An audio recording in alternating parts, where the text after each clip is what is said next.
início, se ela for a mais, né?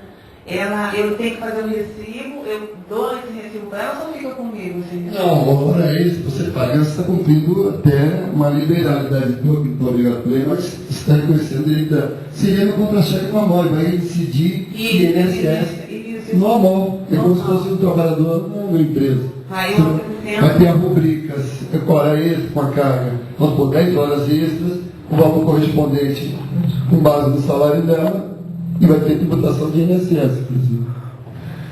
No período do contrato, assim, de contrato experimental, eu já tenho que assinar a carteira imediatamente? Boa pergunta. A carteira da empregada tem que ser assinada no máximo em 48 horas quando ela entra. Agora, a data de admissão é desde o primeiro dia. Você tem 48 horas para atualizar a carteira. Agora, a data é a partir do primeiro dia de trabalho.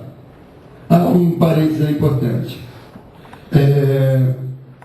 Alguns benefícios da Previdência têm carência. Por exemplo, um auxílio-doença, para que ela possa usufruir, tem que ter um mínimo de 12 meses de contribuição. Esses 12 meses não quer dizer que seja como empregador, é 12 meses de contribuição da empregada. Ela trabalhou um período numa casa, saiu, entrou em outra, e de repente ela adoeceu, mas falou, olha, vai ficar 60 dias parada. Se na contagem ela tem 12 meses, sem ter, esses 12 meses que eu falo é o seguinte, não pode haver entre um período de contribuição a outro um intervalo de mais que 12 meses, senão começa a contar de novo. Ela terá o direito ao auxílio. Se não tivesse período, não. E aí vem a pergunta, bom, mas aí eu tenho que pagar o salário dela se ela estiver afastada por doença? Também não. Vai ficar o critério do empregador por uma questão de consideração pagar, porque a Previdência não vai pagar. Se ela não tiver esse mínimo de 12 meses, a Previdência vai pagar. Então, é importante assinar a carteira desde o primeiro dia. Imprevistos ocorrem. A única situação que não há carência de 12 meses é no caso do salário e maternidade. Porque, como eu falei inicialmente, maternidade não é doença. Então, a empregada, um exemplo, uma coisa bem maluca.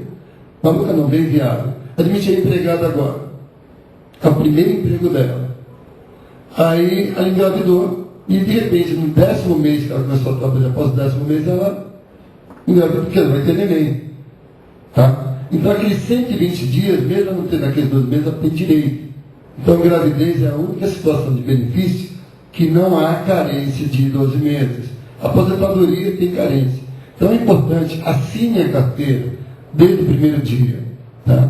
E pegando o gancho, ali eu vou até uma pergunta que me perguntaram, talvez perguntariam, tem muito empregador, no nosso dia a dia, uma coisa muito comum é o empregador ligar e falar o seguinte, olha, eu quero regularizar a situação de contribuição da minha empregada, e ela está comigo, como exemplo, há 2 anos, 10 anos, não importa. E eu nunca recolhi INSS.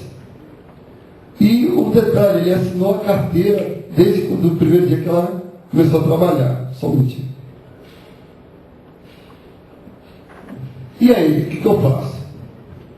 Então, dando um exemplo é o seguinte, a empregada trabalha comigo há 10 anos, eu assinei a carteira quando ela foi admitida, mas eu nunca recolhi o INSS. Como também eu nunca descontei dela, ligava 500 pau e recebi 500 pau. E ainda eu fazia um recibo bonitinho. Salário 500, só tinha isso no contra-cheque. Só que eu quero regularizar. Opa, quer dizer que tem leis, eu posso me complicar, eu posso me ferrar, vamos chamar assim? Sim. Tá?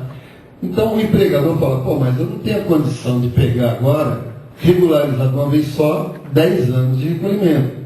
E o pior, esses 10 anos é a parte do patrão e da empregada. E a lei não vai te permitir descontar dela aqueles 10 anos. Ela não tem a condição. Vocês vão ter que arcar com o total, com os 20%. Então vocês podem, não precisa nem ir no site da Previdência. Então eu vou primeiro caracterizar, nesse exemplo, 2 situações.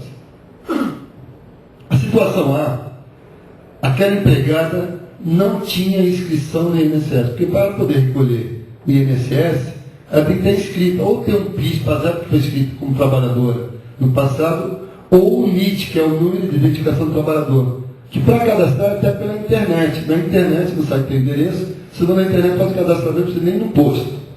Então, na primeira situação, Se eu quiser regularizar, o INSS vai receber com o maior carinho, é dinheiro em caixa. Mas na hora do benefício vai dizer que foi dolo. Então ele vai falar, não, só reconheço para ver benefícios os 3 últimos meses. Então, o que tem que ser feito? Tem que recolher sim aqueles 10 anos.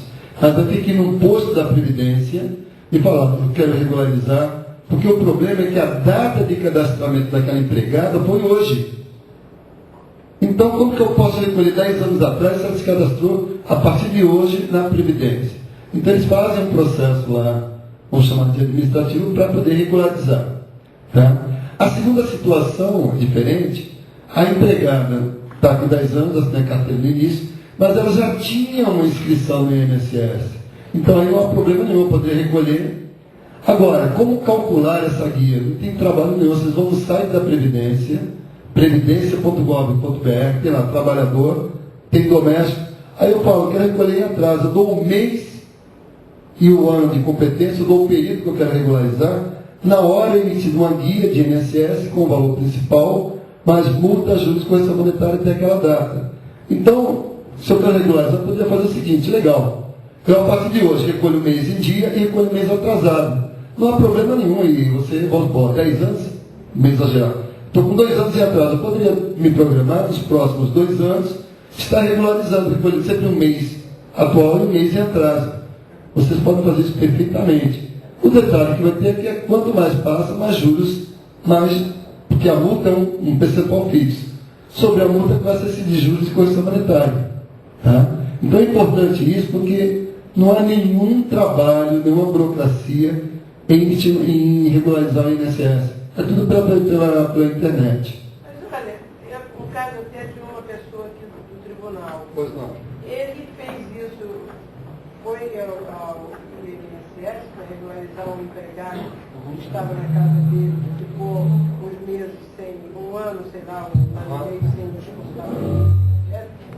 Foi aberto um processo, primeiro, há muitos anos atrás, essa mesma pessoa, há uns 20 anos atrás, foi desse jeito que a pessoa está falando aí. O segundo, agora, não foi mais, foi no INSS, eles criaram um processo, disseram que tinha que mandar um fiscal ao endereço para saber. E olha, ele já usou, que é uma pessoa influente aqui dentro do tribunal, já usou pessoas influentes da superintendência do INSS e até hoje não resolveu. Já tem 3 anos essa situação. Olha, O processo foi aberto, não ninguém aí dentro, ele não pode pagar, então o que ele está fazendo daquela data em diante? Ele começou a pagar daquela data em diante e está com aquilo atrasado ali. não, esperando a decisão. A questão do INSS, como alguns órgãos públicos, com todo respeito a que eu, pelo menos a intenção é boa, quer dizer, fazer cumprir a lei. Agora, o INSS, como outros órgãos, é a desinformação. Você tem um telefone 0800, você pode ligar para a Previdência. Aí, de repente, atendeu o João da Silva, que é um atendente. Aí eu faço a pergunta e ele me responde, não, cara, pode recolher, está ali, está tranquilo. Aí, de repente, eu ligo, aí me atende outra pessoa, e já está me falando diferente. Então, cada pessoa fala uma coisa. E nós tivemos até uma polêmica essa semana com um cliente, que a gente sempre fala, pô, a gente consulta para ver se não houve nenhuma mudança. Eu mandei, inclusive foi hoje, um funcionário ao INSS que eu quero tudo por escrito. Porque cada hora é uma informação. Então, o que eu falei inicialmente é o procedimento. Agora, pode ter mudado, porque o problema do INSS é achar que o cara só resolveu recolher porque agora tem a necessidade. Ou seja, nunca recolheu, agora tem necessidade para recolher. Então, eles querem comprovar se está havendo uma situação dolosa. Agora, independente de qualquer coisa, eu não posso tirar o direito do trabalhador até a contribuição para efeito de aposentadoria. É um direito do trabalhador e esse dado tem que ser contado. E eu, como empregador, estou recolhendo o que a lei determina, com multa, juros.